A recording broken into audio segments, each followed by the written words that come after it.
perusahaan yang paling kecil itu adalah perusahaan yang berkode SIMP dan yang paling besar adalah SSMS. Kemudian begitu juga dengan X1 kita buat distribusi frekuensi, ya kan? Kita buat distribusi sesuai dengan hukum pengaruh atau hubungan koordinat X tadi.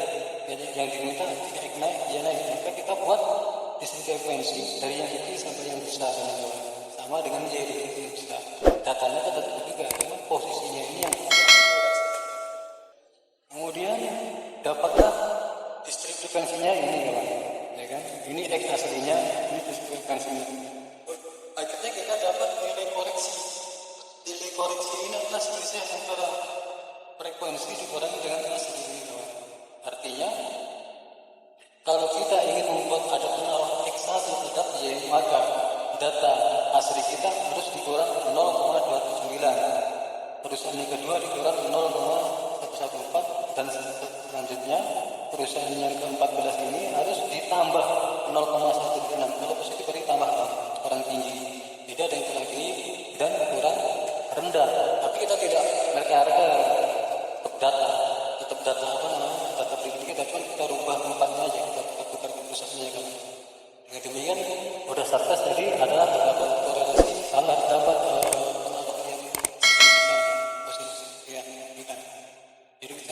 kemudian kurva normal standar deviasi di mana berlakunya di sini.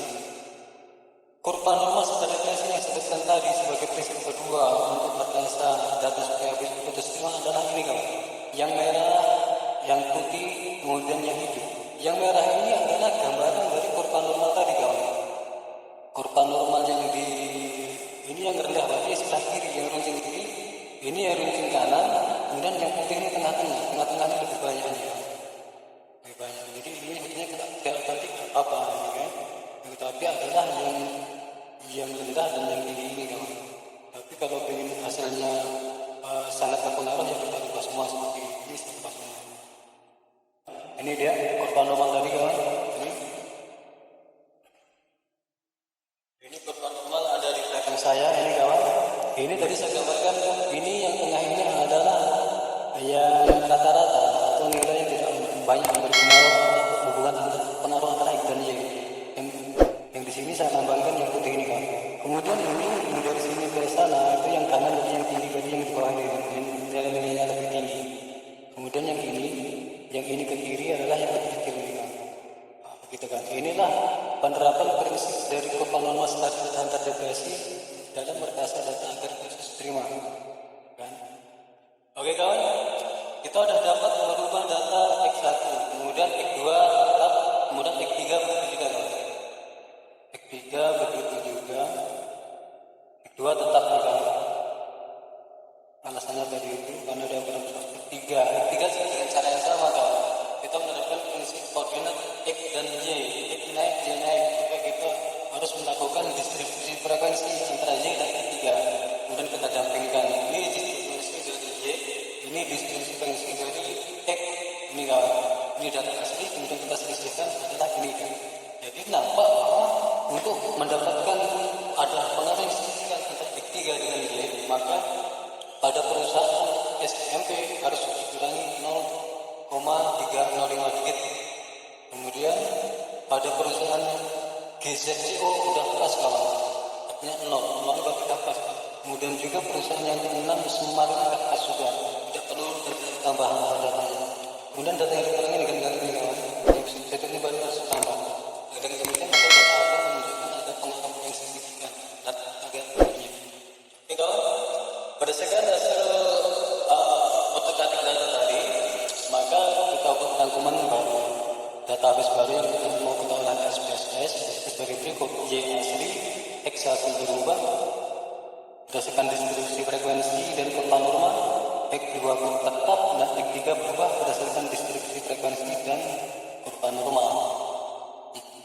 Hasilnya bagaimana? Mari kita lihat hasil pengolahannya dengan komputer kawan. Inilah kawan hasil analisis regresi berganda yang merupakan analisis GF untuk menjawab hipotesis keempat, kemudian uji T dan hipotesis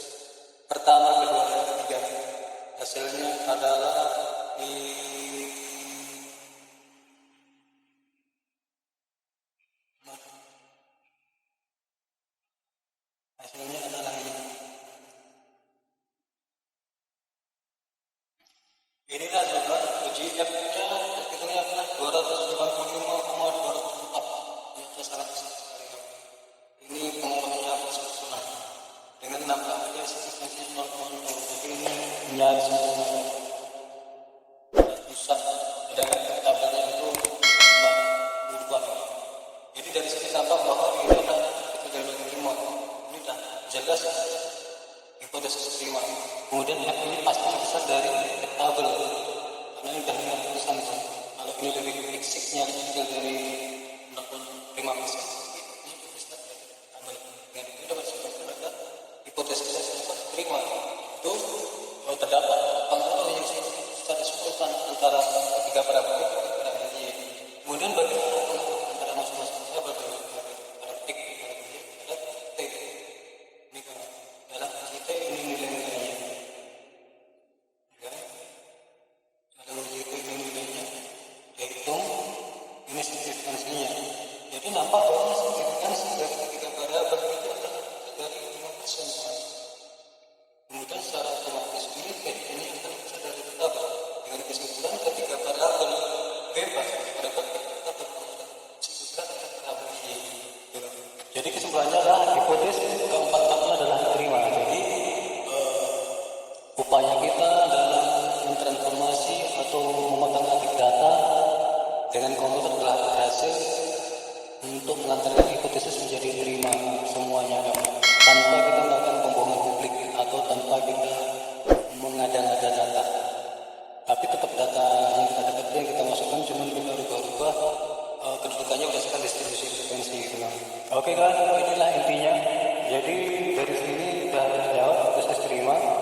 Kemudian kita ingin tahu selanjutnya bagaimanakah persamaan regresi setelah hipotesis terima. Persamaan regresi kita bisa lihat dari sini kan, dari kolom, dari tabel koefisien pada kolom beta, pada beta standardized coefficient. Jadi koefisien yang telah terstandardisasi ini dia. Ini adalah koefisien dari untuk persamaan regresi.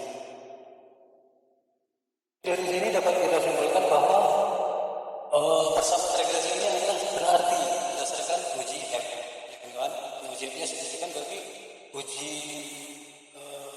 berarti persamaan regresi atau persamaan prediksi X terhadap Y adalah berarti, yaitu dapat kita tuliskan persamaannya rumus dasarnya adalah Y sama dengan konstanta plus minus A X1 ditambah atau kurang B X2 ditambah atau kurang C X3, dan sisanya adalah error. Kalau ada yang kurang lebihnya itu karena error dong. Kita sudah belajar tentang error atau residual. Jadi inilah persamaannya.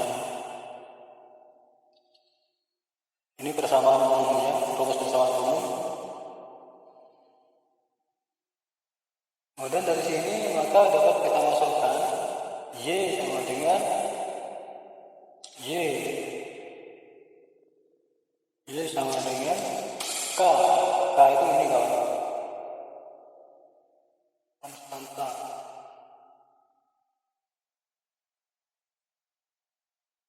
Oh sorry kawan, kita ambil pada unstandardistik, nilai-nilai unstandard, karena di sini ada konstantanya.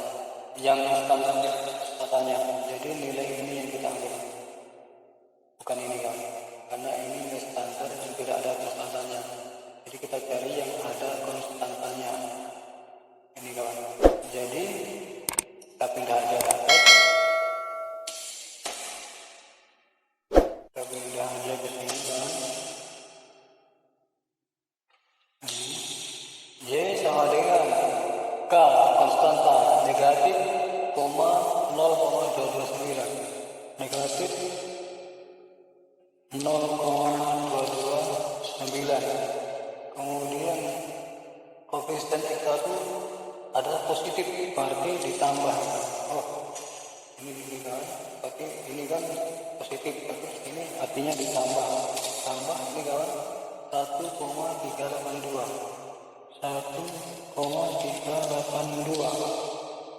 Kemudian ditambah koefisien X2 positif juga ini 0,016 berarti ditambah 0,016 kemudian tambah konstan X3 yaitu 0,267.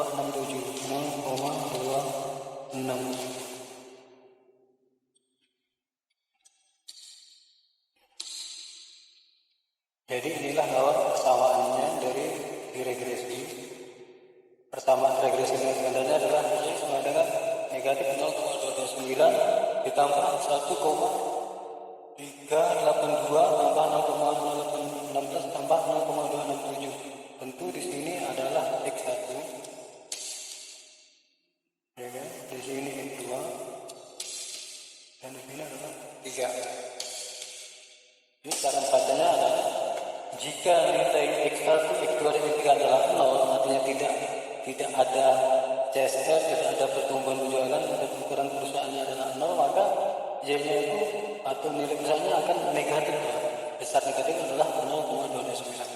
Dan jika X1, X2, dan X3 masing-masing dibuat satu tingkat atau satu satuan, maka nilainya adalah ini kawan. Y sama dengan 0, negatif 0,229 ditambah 1,382 ditambah 0,016 dan ditambah 0,267. Itu artinya kawan.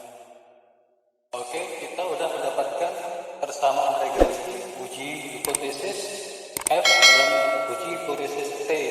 Kemudian kita mencari besaran nilai determinasi. Besaran nilai determinasi kita dapat lihat pada tabel koefisien.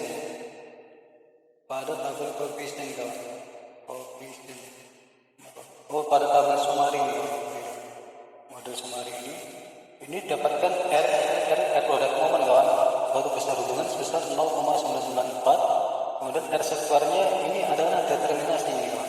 Determinasi ini R kuadrat, yaitu R ini dikuadratkan, R produk momen dikuadratkan.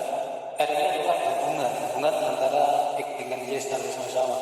Ini hubungan banyak, bukan pengaruh dengan F. Tapi kita tidak pakai hubungan karena judul kita pengaruh.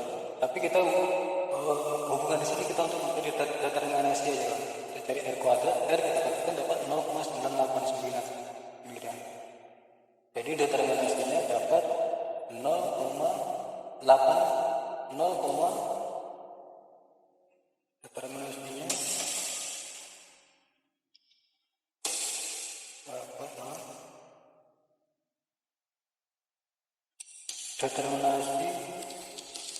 determinasi sama dengan R kuadrat.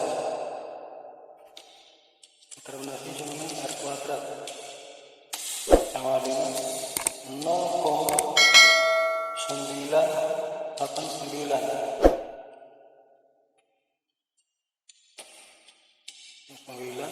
sama dengan 0,989 dikali 100% sama dengan 98,9%. Jadi besar determinasi adalah 98,9%.